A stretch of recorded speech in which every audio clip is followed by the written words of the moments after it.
OCD లాంటి chronic problems ఉన్నప్పుడు, paranoid disorder కానీ, స్కిజోఫ్రెనియా కానీ, బైపోలార్ డిజార్డర్ ఉన్నప్పుడు వాళ్ళకి అవి జబ్బులు అనుకోరండి. కొంతమంది వాళ్ళు ఏమనుకుంటుంటారంటే వాళ్ళకి ఏదో దుమ్ము గాలి పెట్టిందనో, లేదనుకుంటే శని పట్టిందనో, లేదనుకుంటే ఏదన్నా శక్తులు ఉంటాయి కదా, శక్తులు వీళ్ళ మీద ప్రభావం చూపిస్తారని నమ్మి ఆన్లైన్లో సంప్రదిస్తున్నారండి. ఉదాహరణకు ఒక అమ్మాయి ఉంది. అమ్మాయికి గత 15-18 ఏళ్ళ నుంచి క్రానిక్ ఓసిడి ఉంది, కానీ తను ఓసిడి అని అనుకోదండి. అది జబ్బు అని తనకు తెలియదు. తనకేమో పిశాచాలు వేధిస్తున్నాయి, చేతబడి చేశారు, ఇంకేదైనా బాగానే మార్చేశారు, శల్యం చేశారు, ఏదో క్షుద్రశక్తి తను చేస్తుందని చెప్పేసి అప్రోచ్ వస్తే అతను ఏమన్నాడంటే 4,000 ఏమన్నాడు. ఫోన్పేలో నానని ఇక్కడి నుంచి మంత్రాలు చదివిస్తున్నాను, మీకు ఒక నిమ్మకాయ తీసుకోండి, నిమ్మకాయ తీసుకుని ఏదో పద్ధతిలో చేసి బయట పాడేసి వెనక్కి తిరిగి చూడొద్దు అన్నారు. సాధారణంగా ఓసిడి పేషెంట్ ఏదైనా నువ్వు చెయ్యొద్దు అంటే, వద్దు అంటే, వద్దు అంటే, వద్దు అంటే ముద్దులాగా టీవీ నైన్లో చెప్పింది ఎలా చెప్తారో అలా వీళ్ళు పదే పదే చేయాలనిపిస్తుంది. నిమ్మకాయ వేసేసిందండి, వెనక్కి తిరిగి చూడొద్దు అన్నారు కదా, వెనక్కి తిరిగి చూసింది. ఇదే విషయం స్వామి గారు చెప్పింది.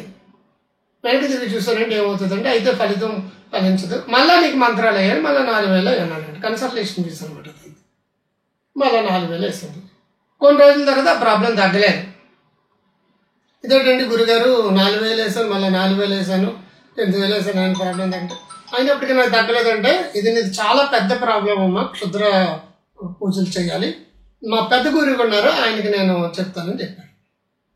పెద్ద గురువు గారి దగ్గరికి అప్రోచ్ అయితే ఆయన 1 lakh ఏమన్నాడండి. ఇప్పుడు బంగారం తాకట్టు పెట్టి 1 lakh తెసేసింది.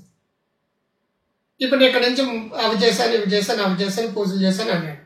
వారం 10 రోజుల తర్వాత సార్ ఏమీ తగ్గలేదు, 1,00,000 రూపాయలు వేశాను కదా, అయినప్పటికీ తగ్గలేదు అన్నారు. మర్చిపోకండి, ఈ పూజల ద్వారానో, మంత్ర జలాల ద్వారానో, తాబితుల ద్వారానో, విభూతుల ద్వారానో, మీరు వెళ్ళే షిరిడీలు, లేదనుకుంటే సత్సాయిబాబాలు, లేదనుకుంటే తిరుపతి వెంకటేశ్వర స్వాములు, దర్గాలు, మసీదులు, లేదనుకుంటే చర్చిల్లో ప్రార్థనల వల్ల ఈ స్కిజోఫ్రెనియా కానీ, పారనాయిడ్ కానీ, డెల్యూషనల్ డిజార్డర్స్ కానీ, లేదనుకుంటే క్రానిక్ ఓసిడీలు కానీ తగ్గవండి. ఇది జబ్బుకి ట్రీట్మెంట్ తీసుకుంటే మీరు ఏ పూజలు చేసుకుంటారో మీ ఇష్టం. అత్యంత ఈజీగా నైట్కి నైట్ తగ్గిపోవాలనే కోరికతో ఉంటారు అందరూ కూడా.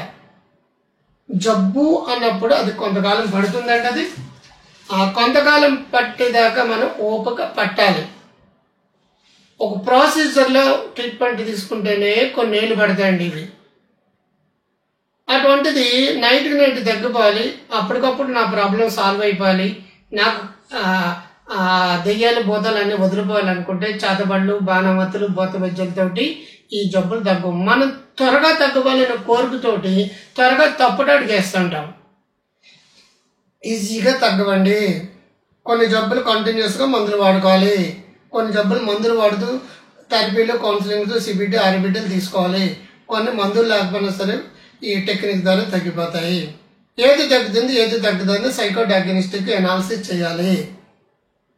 మీకు మీరే డెసిషన్ తీసుకోవద్దు, మీకు మీరే యూట్యూబ్లో చూసి ఫాలో అయిపోద్దు. చాలా పద్ధతి ప్రకారం థెరపీలు తీసుకుంటే తప్పించి తగ్గనవి ఒక మంత్రంతో, ఒక నిమ్మకాయతోటో, కొబ్బరికాయతోటో దిష్టి తీసి ఇలా పోతే ఎలా పోతుందని నాకు అర్థం కావట్లేదు.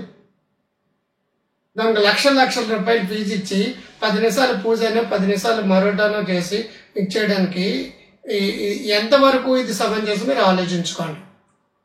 మీకు జబ్బు అంటే ముందు కుటుంబ సభ్యులతో చెప్పండి, భార్యలందరూ భర్తలతో చెప్పండి, భర్తలందరూ భార్యలతో చెప్పండి, పెళ్లి కాకపోతే పేరెంట్తో చెప్పండి.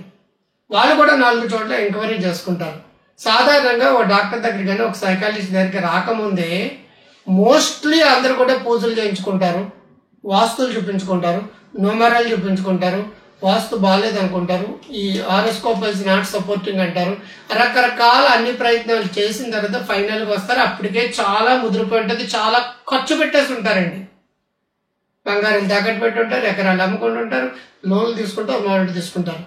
ఇవేమీ తగ్గకుండా ఒక డాక్టర్ దగ్గరికి వెళ్ళినట్టు నాకు తగ్గలేదని చెప్పేసి 10 మంది డాక్టర్లు మార్చేస్తారండి. అవేవి త్వరగా తగ్గవండి, మెల్లిమెల్లిగా తగ్గితే కానీ తగ్గుతాయి. ట్రీట్మెంట్ అనేది కంపల్సరీ, కౌన్సిలింగ్తో తరపడానికి కంపల్సరీ. ముందు నమ్మవలసింది సైన్స్ నమ్మండి. మీకు సైన్స్ మాత్రం మీకు ఎంతో కొంత ఉపాధి లేదా ఆనందం లేదా సంతోషం హీలింగ్ ఇస్తుంది. మరి చర్చిల్లో ప్రార్థనలు అంటారా, మీకు ఒక సపోర్ట్ గ్రూప్ అవుతుంది. చిన్న చిన్న ప్రాబ్లమ్స్ లాంటివి ఆ సపోర్ట్ గ్రూప్ ద్వారా, నగ్గాల తావీదులు విభూతుల ద్వారా ఒక సపోర్ట్ సిస్టమ్ గురవుతుంది. మీ షిరిడి సాయి నమ్మకం షిరిడి వెళ్ళినప్పుడు మీ కుటుంబ సభ్యులందరూ మిమ్మల్ని తీసుకెళ్తారు మీకు మనసు బాగాలేదని. అలాగా కొన్ని రోజుల పాటు జర్నీ వల్ల మీకు కొంత స్వస్థత ఉంటుంది. చిన్న చిన్న న్యూరోటిక్ ప్రాబ్లమ్స్ కానీ, హిస్టరికల్ ఇష్యూస్ కానీ, ఎమోషనల్ ఇష్యూస్ కానీ వాటి ద్వారా క్లియర్ అయిపోతుంది. నేను చెప్పిన ఈ 4 ఉన్నాయి, బైపోలార్ డిజార్డర్ కానీ, స్కిజోఫ్రెనియా కానీ, డెల్యూజనల్ డిజార్డర్స్ కానీ, లేదంటే క్రానిక్ ఓసిడీలు కానీ, ఇవేవి కూడా మీకు ఈ సపోర్ట్ సిస్టమ్ ద్వారా 5% రిలీఫ్ ఉంటుందండి. 95%కి ట్రీట్మెంట్ కావాలి, అది కూడా లాంగ్ టర్మ్. కేవలం మందుల ద్వారా అయితే 10,000 20,000 పడతాయి. కేవలం ఏ ట్రీట్మెంట్ తీసుకోకపోతే జీవితాంతం ఉంటాయి. మందులు ప్లస్ కౌన్సిలింగ్స్ థెరపీస్ తీసుకుంటే క్లబ్ చేస్తే కొన్నేళ్లలో తగ్గుతుంది. అంతేకాని కొన్ని నెలలు కూడా కాదండి, కొన్నేళ్లలో తగ్గుతుంది. మీ క్వాలిటీ ఆఫ్ లైఫ్ రావాలంటే జీవితంలో మంచి ప్రొడక్టివ్గా ఉన్న వయసులో ఈ జబ్బును తగ్గించుకుంటే మీరు బాగుంటారు, మీరు ఎదుగుతారు. ఆల్రెడీ మీ పెళ్ళిళ్ళు అయిపోతున్నాయి, పిల్లలు బాగుండాలనే మీకు జబ్బు తగ్గాలండి. జబ్బు తగ్గకపోతే ఏమవుతుందంటే మనశ్శాంతి ఉండదండి, విపరీతమైన వేదన అనిపిస్తారు, అది పిల్లలు కూడా ట్రాన్స్ఫర్ అవుతుంది. కాబట్టి వెళ్ళి దగ్గర పెట్టుకోండి. నేను ఏది కూడా నా వ్యక్తిగతమైన విషయం కాదు, మీరు కోసం మీరు చేస్తున్న తప్పులు మీకు తెలియడం లేదు కాబట్టి ప్రలోభాలకు గురి కాకుండా సైన్స్ నమ్మండి. నేను ఇదే విషయం మీద 1985లో రాశాను 2 పుస్తకం, 40 ఏళ్ళు అయిపోయింది మానసిక జబ్బుల గురించి. అప్పుడు సైకాలజీ అంటే ఎవ్వరికీ తెలియదండి, మేము ప్రాపగండా చేసి ఇప్పుడు వందలాది మంది వేలాది మంది ఎక్కడ చూసినా సరే ఈ ప్రొఫెషన్లోకి వచ్చే వాళ్ళు ఉన్నారు. అయినప్పటికీ ఈ రంగంలో నిష్ణాతులుగా చెప్తున్నాను, mental health is a mental wealth, mental health is a mental wealth. So ఒళ్ళు దగ్గర పెట్టుకుని మీరు అందరూ కలిపి జాగ్రత్త పడండి. గ్రో హెల్తీ వైజ్ అనే యాప్ డౌన్లోడ్ చేసుకోండి, మీకు కావాల్సిన మెటీరియల్ పొందండి. ఇది నచ్చితే లైక్ చేయండి, కామెంట్ బాక్స్లో బాగుందని పెట్టండి, షేర్ చేయండి, సబ్స్క్రైబ్ చేయండి. I love you all. నమస్తే.